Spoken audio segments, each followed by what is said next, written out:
మీనరాశి పూర్వభాద్ర 4వ పాదం, ఉత్తరభాద్ర 1, 2, 3, 4 పాదాలు, రేవతి 1, 2, 3, 4 పాదాలు మీనరాశి. మీనరాశికి ఆదాయం 5, వ్యయం 5, రాజభుజం 3 అవుతే అవమానం 1. విశేషంగా మీనరాశి వారికి ఈ షష్టగ్రహ కూటమి మీనరాశిలోకే వస్తుంది. మీనరాశి అంటే విశేషం ఏంటి? మనం పురాణాలు చూసుకున్నా, జ్యోతిష్యంలో చూసుకున్నా మీనరాశిని 2 మచ్చములుగా వివరిస్తారు. అంటే ఏంటి అంటే పూర్వజన్మ సుకృతాలు గురించి చెప్తాయి అని మాట్లాడుతాం. దాన్ని లైఫ్ సైకిల్ అనే మాట కూడా పదాన్ని యూస్ చేస్తారు.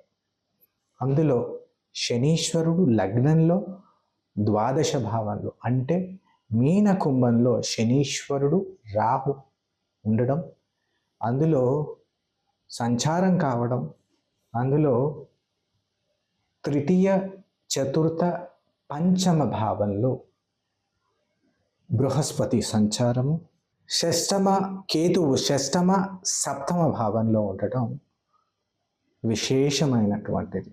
అంటే వీరికి ఇబ్బందులు ఏమొస్తాయి అని చూసుకున్నట్లయితే, ఫస్ట్ ఆఫ్ ఆల్ మనకు కొంచెం ఓవర్ థింకింగ్ అనేది, ఓవర్ బర్డెన్గా తీసుకోవడం అనేది చేస్తారు. అలాగే కళ్ళకు సంబంధించిన హెల్త్ ఇష్యూస్ కానీ రావడం కానీ విశేషంగా జరుగుతాయి. అలాగే బృహస్పతి తృతీయ, చతుర్థ, పంచమ భావంలో ఉండడం వల్ల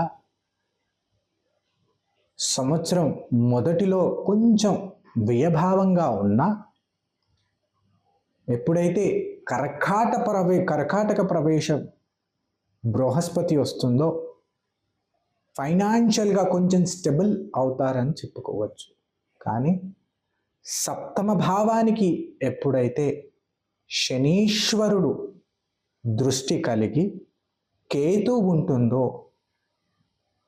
మ్యారిటల్ లైఫ్ కొంచెం ఇబ్బందికరంగా ఉండడం అనేది జరుగుతుంది. అలాగే కేతువు షష్టమ భావంలో రావడం వల్ల అనేకమైనటువంటి లాభాలు, శ్రేయస్కరాలు, విశేషంగా వాళ్ళు చేసుకున్న ఖర్చులు లేకపోతే ఏదైనా లోన్లు తీసుకుంటే లోన్ క్లోజర్స్ కావడానికి విశేషంగా ఛాన్స్ ఉంటాయి. అలాగే విశేషంగా చూసుకున్నట్లయితే శనీశ్వరుడు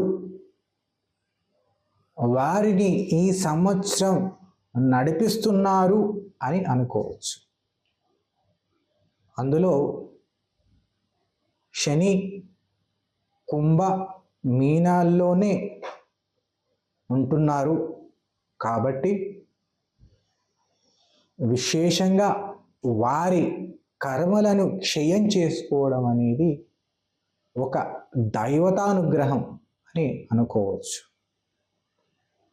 విశేషంగా స్త్రీలు కావచ్చు, పురుషులు కావచ్చు, వారి కర్మలను కూర్చి చేసే పనులను ఆలోచించి చేయాలి అని చెప్పుకోవచ్చు. విశేషంగా భైరవి, త్రిపుర భైరవి లేకపోతే కాళీ నరసింహస్వామి వారి ఆరాధనచే విశేష ఫలితాలు కలుగుతాయని చెప్పుకోవచ్చు. స్త్రీలతో లాభాలు మరియు నష్టాలు కలుగుతాయి ఈ సంవత్సరం. మీ వారెవరో, మిత్రులు ఎవరో, రిలేటివ్స్ ఎవరో, మీ కుటుంబ సభ్యులు ఎవరో తెలుసుకునే సమయం ఇది.